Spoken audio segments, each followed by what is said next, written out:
Breaking news చూస్తున్నాం. Group 1 పరీక్షల మూల్యాంకనం కేసులో విజయవాడ పోలీసులు కీలక పురోగతి సాధించారు. ఏపీపీఎస్సీ నియామకాల్లో జరిగిన అక్రమాలపై దర్యాప్తు చేస్తున్నారు. ఈ కేసుల్లో కామ్సైన్ మీడియా ప్రైవేట్ లిమిటెడ్ డైరెక్టర్లలో ఒకరైన పమిడి కాలువ మధుసూదన్ ఇంటిలో పోలీసులు సోదాలు చేశారు. మధుసూదన్ ను పోలీసులు సుదీర్ఘంగా ప్రశ్నించారు.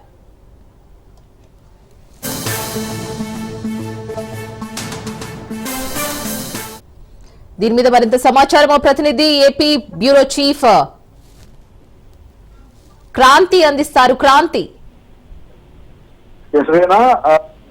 ఏపీఎస్సీ గ్రూప్ 1 లో అక్రమాలకు సంబంధించి ప్రస్తుతం తాజాగా నిన్నటి నుంచి పోలీసులు హైదరాబాద్ లో దాత్రి మధుకు సంబంధించిన మీడియా సంస్థ కామ్సైన్ సంబంధించిన మీడియా సంస్థ దానికి సంబంధించి అక్కడ సోదాలు అయితే నిర్వహించడం జరిగింది. అయితే దీనికి సంబంధించి కామ్సైన్ డైరెక్టర్ మధుని ప్రస్తుతం అరెస్ట్ చేసినటువంటి సమాచారం ఉంటుంది. ఈ నేపథ్యంలోనే అటు ఏపీఎస్సీ గ్రూప్ 1 మెయిన్స్ జవాబు పత్రాల మూల్యాంకనంలో అక్రమాలకు పాల్పడ్డారని అతని పైన ప్రస్తుతం ఆరోపణలు వస్తున్న నేపథ్యంలో దాంతో హైదరాబాద్ లో అతని కార్యాలయంలో మధుని ఏపీ పోలీసులు అరెస్ట్ చేసి అనంతరం విజయవాడకి అయితే తరలిస్తున్నారు. ఈ కేసుకు సంబంధించి ఎఫ్ఐఆర్ లో అటు కామ్సైన్ మీడియా సంస్థ ప్రతినిధి పేరు A2గా కూడా చేర్చడం జరిగింది. దీనికి సంబంధించి గత ప్రభుత్వ హయాంలో ఏపీఎస్సీ చైర్మన్ గా అప్పటి చైర్మన్ గా గౌతమ్ సవాంగ్ ఉండడం జరిగింది. దానికి సంబంధించి ఉద్యోగ నియామకాల్లో కొంత పెద్ద ఎత్తున అవకతవకలు జరిగాయి.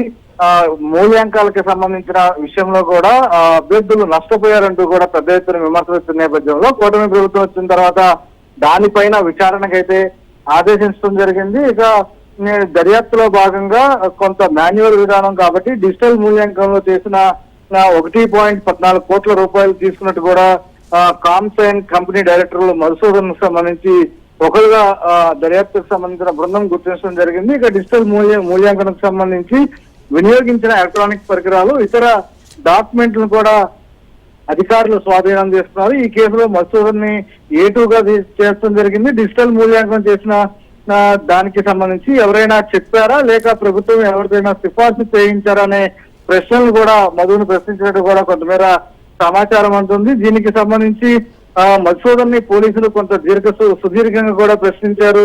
దానికి సంబంధించి అసలు గత ప్రభుత్వ హయాంలో దీనికి సంబంధించి అంటే మూల్యాంకనానికి సంబంధించి తనకి తానే చేశారా లేదు ప్రభుత్వం నుంచి ఎవరైనా చేయమని సిఫార్సు చేశారా అనే అంశాలకు సంబంధించి కూడా కొంత లోతైన దర్యాప్తు చేయడం జరిగింది. దానిలో భాగంగానే మధుసూదన్ కూడా అధికారులు అయితే ప్రశ్నించడం జరిగింది. పూర్తి స్థాయిలో ఏపీఎస్సీ నియామకాల్లో జరిగిన అక్రమాలపైన ప్రస్తుతం ప్రభుత్వం కొంత సీరియస్ గా తీసుకుంది. అప్పట్లో అటు నిరుద్యోగులకి సంబంధించి నష్టపోయారు, కొంత ఎవరైతే ప్రభుత్వానికి అనుకూలంగా ఉన్నారో వారికి లబ్ధి చేకూర్చేలాగా ఇవన్నీ చేశారనేది కొంత ఆరోపణ వచ్చిన నేపథ్యంలో దానికి సంబంధించిన ఈ కేసులో కామ్సైన్ మీడియా ప్రైవేట్ లిమిటెడ్ కి సంబంధించి డైరెక్టర్ లో ఉన్న ఒకరికి మధుసూదన్ ఇంట్లో పోలీసులు అయితే సోదాలు నిర్వహించారు.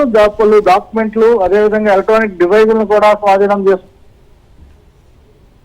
సంబంధించి కూడా మధుసూదన్ A2గా చేస్తూ అదేవిధంగా ఈ కేసు దర్యాప్తు కూడా వేగవంతం చేసిన పరిస్థితి అయితే ఉంది. Right Kranti, thank you.